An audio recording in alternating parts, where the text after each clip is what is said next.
Hi hello నమస్తే. నేను శిల్ప. మనతో ఉన్నారు లైఫ్ కోచ్ శారదా గారు.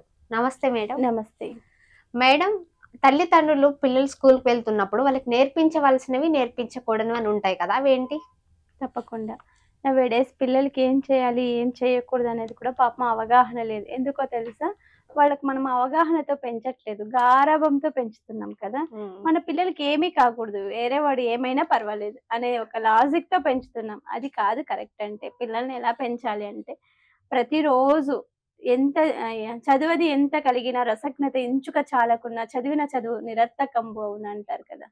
మనం ఎంత చదివాము ఎలా చదివాము అనేది కాదు, ఎంత క్వాలిఫికేషన్తో ఉన్నాం అనేది కాదు.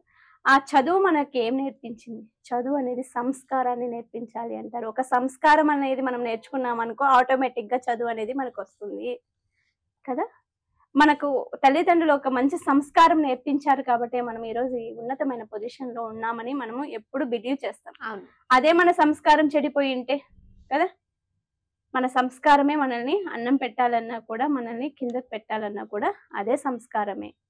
మనకు పిల్లలు ప్రతిరోజు స్కూల్స్కి వెళ్తుంటారు, షేరింగ్ మెథడ్ నేర్పించాలి, ప్రతిదీ షేర్ చేసుకోవాలి. ఇప్పుడు స్కూల్లో ఏం జరిగినా కొంతమంది పిల్లలు చెప్తే పేరెంట్స్ కొడతారని భయపడి ఏం జరిగినా కూడా చెప్పరు. అవునా కదా. మనం పిల్లల్ని స్కూల్ గేట్ దాకే జాగ్రత్తలు చెప్పి పంపిస్తాం, కానీ స్కూల్లో వెళ్ళి వాళ్ళు ఏం చేస్తున్నారు ఏం చేయట్లేదని మనం సీసీ కెమెరా పెట్టి మనం చూడలేం కదా.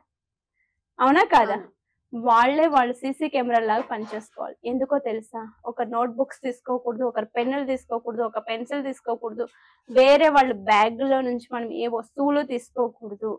మనం తీసుకెళ్ళిన ఏ ఫుడ్ అయినా కూడా షేర్ చేసుకోవాలి. టీచర్స్తో చాలా జాగ్రత్తగా ఉండాలి, టీచర్ని రెస్పెక్ట్ చేయాలి. టీచర్ ఒక దెబ్బ కొట్టినా కూడా నా కోసమే కదా అని పాజిటివ్ మైండ్ సెట్తో ఉండాలి. అంతేగాని టీచర్ని కొట్టి చంపేసే విద్యార్థులు కూడా తయారయ్యారు. మనం చూసాం అన్నమయ్య డిస్టిక్లో 4-5 మంది అబ్బాయిలు కలిసి ఒక టీచర్ని చంపేశారు. ఎంత దారుణమైనటువంటి పరిస్థితి కదా. వాళ్ళకి కూడా ఒక సభ్యత సంస్కారము నేర్పించినుంటే టీచర్లు ఎన్నని నేర్పిస్తారు, స్కూల్స్ ఎన్నని నేర్పిస్తాయి. మనం కూడా మన పిల్లలు అన్నప్పుడు జాగ్రత్త నేర్పించాలి. అవునా కాదా? జాగ్రత్త నేర్పించాలి. టీచర్లతో ఎలా బిహేవ్ చేయాలి, మనం స్కూల్తో ఎలా బిహేవ్ చేసుకోవాలి, మన ఫ్రెండ్స్తో ఎలా బిహేవ్ చేసుకోవాలి అనేది మనకు తెలిసి ఉండాలి. అలా కాకోకుండా మనం ఎక్కడ పడినా అక్కడ రౌడీయిజము ప్రయత్నించినా, అలానే అమాయకంగా ఉన్నా నష్టపోయేది మనము, మన పిల్లలే కదా.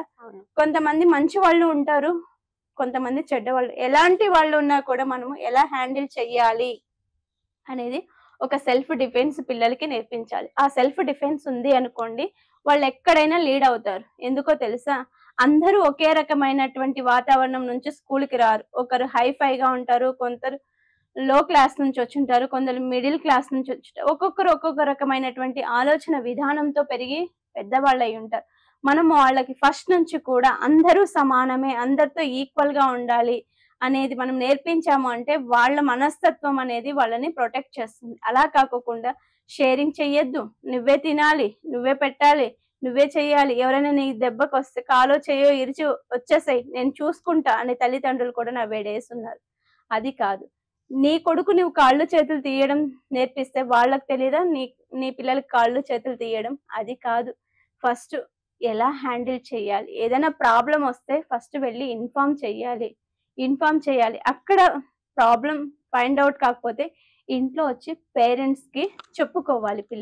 పేరెంట్స్ కొట్టి భయపట్టి ఇచ్చేస్తే పేరెంట్స్కి వచ్చి ఎప్పుడు పిల్లలు చెప్పరు. పిల్లలు అంటే వాళ్ళతో మనం ఫ్రెండ్లీగా ఉండాలి. ప్రతి విషయము మనతో షేర్ చేసేలాగా మనం పెంచాము వాళ్ళని అనుకో, ప్రతి విషయాలు మనతో షేర్ చేసుకుంటాం. అలా కాకుండా చీటికి మాటికి మనం కొట్టడము, స్కూల్లో కొట్టడము, తిట్టడము చేస్తే వాళ్ళు మన పేరెంట్స్ అని కూడా అనుకోరు. ఏదో ఒక రోజు మన మీద కూడా చెయ్యి ఎత్తి రావటానికి సిద్ధపడతారు పిల్లలు. అలాంటివి తెచ్చుకోకుండా చిన్నప్పటి నుంచి పిల్లలు ఒక క్యాండిల్ లాంటి వాళ్ళు. ఆ క్యాండిల్ని కరిగించి మీరు ఎందులో పోస్తే ఆ షేప్ వస్తుంది. అవునా కాదు? మొక్కై వంగంది మానై వంగదు అని అంటారు. చిన్నప్పటి నుంచి మనం వాళ్ళకి గుడ్ హ్యాబిట్స్ నేర్పించాలి. మేడం, కొంతమంది పేరెంట్స్ ఎలా అంటే ఇన్ని మార్క్స్ తెచ్చుకోవాలి, లేకపోతే క్లాస్ ఫస్ట్ రావాలి, ఇట్లా ఫోర్స్ చేస్తూ ఉంటారు. అప్పుడు ఇన్ని మార్క్స్ నాకు వస్తాయో రావని ఆ భయంతోనే డిప్రెషన్లోకి వెళ్ళి కొంతమంది సూసైడ్ చేసుకుంటున్నారు. అలాంటి పేరెంట్స్కి ఏం చెప్తారు? తప్పకుండా. అంటే మన జీవితం మార్క్స్ మీద డిపెండ్ అవ్వండదు కదా. ఈ రోజు బాగా చదవని పిల్లలు కూడా రేపు పొద్దున ఎంతో గొప్ప స్టేజ్కి వెళ్ళారు. ఇప్పుడే మనం అనుకున్నాం, థామస్ అల్వా ఎడిసన్ ని స్కూల్లో నుంచి దొబ్బేశారు, టీసీ చెవు పట్టి నొక్కేస్తే చెవిటివాడయ్యాడు. అలాంటి వాళ్ళు కూడా ఎంతో పెద్ద పెద్ద సైంటిస్టులు అయ్యారు. ఏ పుట్టలో ఏ పాముందో ఎవరికీ తెలియదు. ఎవరిలో ఏ విద్య బయటకు వస్తుందో ఎవరికీ తెలియదు. ఎప్పుడు ఏ విద్య ఎప్పుడు బయట టాలెంట్‌గా బయటికి ప్రపంచానికి తెలుస్తుందో మనకి తెలియదు. కాబట్టి మనం ఎందుకు వాళ్ళకి నువ్వు ఇదే కావాలి, అదే కావాలని మీ అభిప్రాయాలన్నీ వాళ్ళ మీద రుద్దడం ఎందుకు? వాళ్ళకు ఒక అభిప్రాయం ఉంటుంది. వాళ్ళ అభిప్రాయాన్ని ఏకీభవించండి. వాళ్ళ ఆలోచనలేంటో మీరు తెలుసుకోండి. వాళ్ళు ఏమైతే ఫ్యూచర్ బావుంటుందో చెప్పండి. మీరు చెప్పాలి. ఇలా డాక్టర్ అయితే ఇది నీకు బెనిఫిట్, ఇలా ఇంజినీర్ అయితే ఇది బెనిఫిట్, లేకపోతే ఒక లాయర్ అయితే ఇది బెనిఫిట్, లేకపోతే ఒక ఐఏఎస్ ఆఫీసర్ అయితే ఇది బెనిఫిట్, ఒక ఐపీఎస్ ఆఫీసర్ అయితే ఇది బెనిఫిట్ అని మంచి చెడ్డలు రెండూ చెప్పండి. నిర్ణయం వాళ్ళకు వదిలేయండి. వాళ్ళు తీసుకుంటారు. దాన్ని బట్టి వాళ్ళ ఇష్టానికి చదివిన అవకాశం మనం ఇచ్చిన వాళ్ళు ఉంటారు.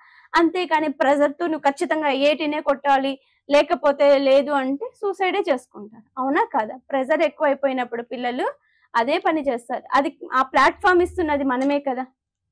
ఆ ప్రెజర్ అనేది ఇవ్వకూడదు. అందరికీ ఐఐటీనే రావాలి, అందరూ ఐఏఎస్‌లే, ఐపీఎస్‌లే కావాలంటే ఈ ప్రపంచంలో అందరూ వాళ్ళే అయితే దొంగలని పట్టుకునే వానికి పోలీసు కావాలి కదా! కదా! పోలీసు ఉంటేనే కదా దొంగల్ని పట్టుకుంటారు. దొంగ ఉంటేనే కదా పోలీస్‌కి ఉద్యోగం వస్తుంది. అవునా కదా! ఇవన్నీ థింక్ చేయాలి. ఇవన్నీ థింక్ చేసి ఏ అవకాశం వచ్చినా ముందుకు వెళ్తూ ఉండు. నీ వంతు నువ్వు ప్రయత్నం చెయ్యి. ఇది చేస్తే ఇది మంచి, ఇది చేస్తే చెడ్డ అని 2 అతని చేతిలో పెట్టి అతనికి ఏం కావాలో అది అయ్యే అవకాశాన్ని మనం ఇవ్వాలే గాని ప్రెజర్‌తో చదివేది చదువు కాదు. ప్రెజర్ ఇస్తే వచ్చేది రిజల్ట్ కాదనేది తల్లిదండ్రులు ఏ రోజైతే తెలుసుకుంటారో ఆ రోజు ఈ సొసైటీ అనేది వాళ్ళకే నష్టం. వాళ్ళ బిడ్డల్ని వాళ్ళే కోల్పోతారు. ఎవరో బిడ్డల్ని కాదు కదా వాళ్ళు ప్రెజర్ పడుతున్నది. వాళ్ళ బిడ్డల్ని వాళ్ళు ప్రెజర్ పడుతున్నారు.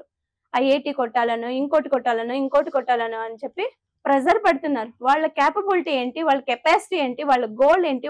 ఒకరికి లాయర్ కావాలనేది డ్రీమ్ ఉంటుంది. ఒకరికి కలెక్టర్ కావాలనే డ్రీమ్ ఉంటుంది. ఒకరికి ఐఏఎస్ కావాలనే డ్రీమ్ ఉంటుంది. ఒకరికి ఐపీఎస్ కావాలనే డ్రీమ్ ఉంటుంది.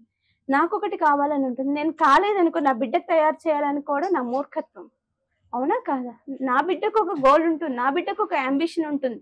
తన ఇంట్రెస్ట్ ఏంటో మనం తెలుసుకొని మనం వాళ్ళ అనుగుణంగా వెళ్ళాము. వాళ్ళని చిన్నప్పటి నుంచే మనము బిల్డ్ చేసామంటే వాళ్ళు భావితరానికి ఒక మంచి పౌరులుగా తయారవుతారు. అలా కాకోకుండా తీసుకొచ్చి అడ్డమైన ప్రెజర్ వాళ్ళ మీద పెట్టాము అనుకోండి. స్కూల్లో ప్రెజర్, ఇంట్లో ప్రెజర్, సొసైటీ ప్రెజర్, ఫ్రెండ్స్ ఇవన్నీ పడి వాళ్ళు ఎవరికి చెప్పుకోవాలో తెలియక ఏదో ఒకటి చేసుకుంటారు. అప్పుడు మనకే నష్టం. కాబట్టి జాగ్రత్తగా హ్యాండిల్ చేయాలి పిల్లలు అనేవాళ్ళు. మీరు ఎలా హ్యాండిల్ చేస్తే పిల్లలు అలా మీకు దక్కుతారు. అంతేగాని ఎలా పడితే అలా రఫ్ అండ్ టఫ్ ఎలా పడితే అలా అనిపించుకుంటారు కదా అని మాట్లాడేసాము అనుకుంటే మనల్ని అసహించుకుంటారు తప్పితే మనకే నష్టం జరుగుతుంది తప్పితే వాళ్ళకేమీ అవ్వదు. వాళ్ళు ఏమన్నా అయిపోతే ఇంతేలే అనుకొని వెళ్ళిపోతారు. ఎంత విరక్తి పుడితే అంత స్టేజ్‌కి వాళ్ళు వెళ్తారు కదా! వాళ్ళ ప్లేస్‌లో మనం ఉండి ఆలోచన చెయ్యాలి. అంతేగాని ప్రెజర్‌తో ఎప్పుడు చదివించకూడదు. Thank you so much madam.